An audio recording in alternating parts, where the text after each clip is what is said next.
We live in a society that seems more connected than ever, but ironically feels more isolating.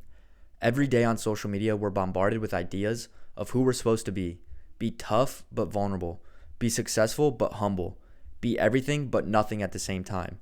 These conflicting messages create confusion and ultimately a generation of directionless young men. Why do I feel this way? Well, every time I scroll through my feed, I see unhealthy comparisons and inauthentic personas. We're constantly being told what it means to be a man, but each day the definition changes. Combine that with the lack of strong, positive male influences, and you have a recipe for confusion and frustration. Masculinity itself has been labeled as toxic, but I think this reflects the male role models people have experienced, not masculinity as a whole. If you ask someone today about masculinity, there's a good chance they'll call it toxic. But is it really? Or have we just lost sight of what masculinity truly represents? Masculinity isn't about domination or ego. At its core, I believe it's about having a strong moral code, a clear vision for your future, and a sense of direction. These are traits that inspire respect, not fear. Yet, because of the absence of positive male figures in many lives, masculinity has become misunderstood. Imagine a chart. On one side, we see traits like integrity, discipline, and protection. On the other, traits like aggression, entitlement, and selfishness. The issue is society tends to focus on the negative side, ignoring the value of the positive. So how do we change this perception? By embodying the qualities that define authentic masculinity. Show people that being a man means having principles, leading with empathy, and striving for excellence, not for others, but for yourself. To dig deeper into this topic, I asked 3 of my friends a simple question. What do you think causes directionless men in our generation? Their answers were eye-opening to me. One of them said, I think a big cause for directionless men in our generation is a lack of drive, which is caused by not getting validation from others. This highlights how much external approval has become a source of self-worth in our culture, leaving many feeling empty when it's not there. Another friend pointed to a broader societal issue. The younger generations tend to take the path of least resistance. There is a sense of intrinsic motivation where discipline appears to get lost. There is a general complacency fueled by societal normalcy regarding mediocrity. Everyone keeps saying it's okay to be average, but it's not. The perspective sheds light on how the normalization of mediocrity can sap ambition and purpose. The third friend approached it from a spiritual angle, saying that feelings of aimlessness in young men can arise from many sources, including societal pressures, personal struggles, or spiritual disconnection. Seeking direction through prayer, engaging with scripture, and building a relationship with God can provide clarity and purpose. This emphasizes the importance of inner reflection and spiritual grounding in finding direction. Hearing their perspectives reinforce the idea that external pressures, complacency, and disconnection, whether spiritual or societal, play a huge role in why so many young men feel lost. Let's talk about passion.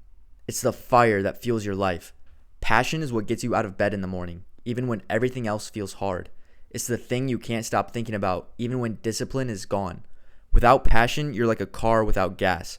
Sure, you can push it for a while, but eventually you'll burn out. But here's the catch. Finding your passion isn't easy. It's not something you just stumble upon one day. It takes effort and exploration. Picture this, a graph of people who have found their passion. You'd notice that almost all of them took risks, tried new things, and failed a lot. That's the secret. You have to dive headfirst into experiences and reflect on what makes you feel alive. Think about the hobbies or interests that you've always wanted to explore, but never had the courage to. Start there. Maybe it's a sport, a craft, writing, music, or even something unconventional. The point is, passion doesn't come pre-packaged or handed to you.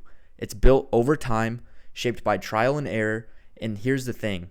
Passion isn't always glamorous. Sometimes it can be messy. Sometimes it feels impossible to explain it to others, but that's okay, because passion isn't about impressing the world, it's about fueling your soul. And remember, passion often looks cringy or corny to other people, but that's because it's yours, not theirs. Don't let the fear of judgment hold you back. Most people who mock others for their passions are the same ones who've never even taken the risks to discover their own. Be unapologetically obsessed with what makes your heart race, no matter how small or insignificant it might seem to other people. Passion, after all, is what turns a life of monotony into a life of purpose. It's what transforms just getting by into truly living.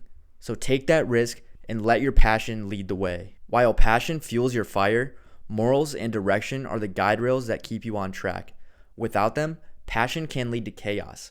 It's easy to be consumed by excitement or ambition, but without a foundation of values and a clear path, that fire can burn everything in its way. Having a strong moral code means knowing what you stand for and refusing to compromise on it. It's about being honest, disciplined, and accountable, even when no one is watching. It's the framework that ensures your actions align with the person you want to be. Direction, on the other hand, is about having a plan. It doesn't have to be perfect, but it needs to exist. Direction gives your passion purpose. It takes all that energy and points it towards something meaningful. Think of it like building a house.